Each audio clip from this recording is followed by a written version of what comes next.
নমস্কার বন্ধুরা, সকলে কেমন আছেন? আশা করি সকলে ভালো আছেন। আমার নতুন একটি ভিডিওতে আপনাদের জানাই স্বাগত। আমরা এখন পৌঁছেছি লোলেগাঁও। পেডং যাওয়ার পথে লোলেগাঁওয়ে আমরা এখন এসে পৌঁছেছি। এখানে একটা পার্ক আছে, সেখানেই আমরা এখন চারপাশটা ঘুরে দেখছি। আমরা যখন এসে পৌঁছালাম ওয়েদারটা ঠিক এই রকমই ছিল, রোদ ঝলমলে আকাশ, চারপাশে মেঘগুলো ভেসে বেড়াচ্ছিল। খুব সুন্দর লাগছিল চারপাশের পরিবেশটা। তাই এখানে আমরা অনেকক্ষণ সময় কাটিয়েছিলাম।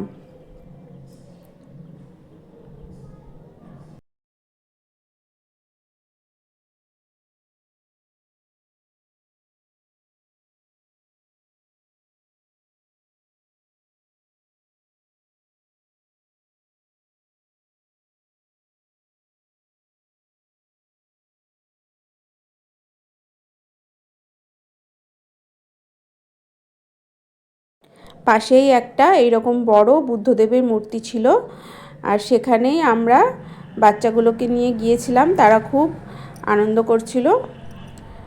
তারপরেই অদ্ভুতভাবে অ্যাম্বিয়েন্সটা কিন্তু চেঞ্জ হয়ে গেল।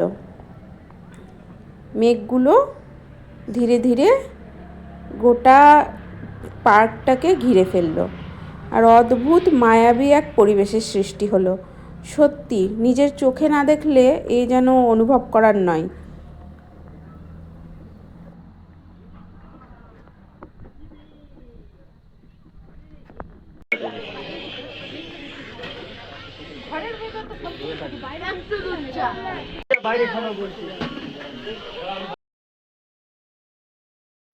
এখন আমরা চলে এসেছি ডাবলিন ভিউ পয়েন্ট। এখান থেকেও খুব সুন্দর ভিউ পাওয়া যায়, কিন্তু চারপাশটা এখানেও মেঘে ঢাকা ছিল আর কিচ্ছু দেখা যাচ্ছিল না। কিন্তু বেশ একটা মেঘে ঢাকা পরিবেশটাও আমরা উপভোগ করছিলাম, ভালো লাগছিল, একটু ঠান্ডা ঠান্ডাও লাগছিল। তো ওখানে আমরা সবাই ফটো তুলে নিচ্ছিলাম। আর এখানে আরেকটা জিনিস, কিছু মানুষ এখানে গান করছিলেন, তারা নিজেরা এইভাবে হয়তো প্র্যাকটিস করছিলেন। তো পরিবেশটা আরও মায়াবী হয়ে উঠেছিল।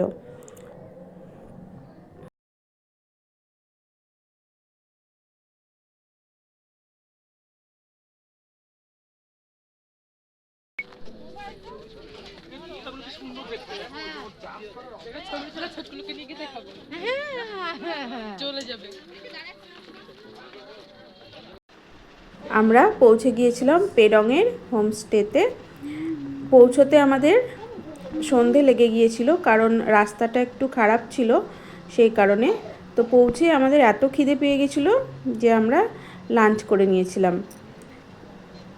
তারপর এখানে আমরা রাতটা ছিলাম এবং সকালেই আবার আমরা বেরিয়ে পড়ব এখান থেকে কোলাখামের উদ্দেশ্যে।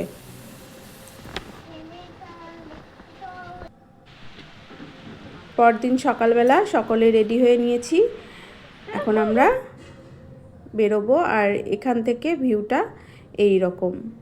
রাতে তো কিছু বোঝা যাচ্ছিল না, কিন্তু সকালে বেশ ভিউটা ভালো, এবং এই যে হোমস্টেটা ঠিকঠাকই ছিল।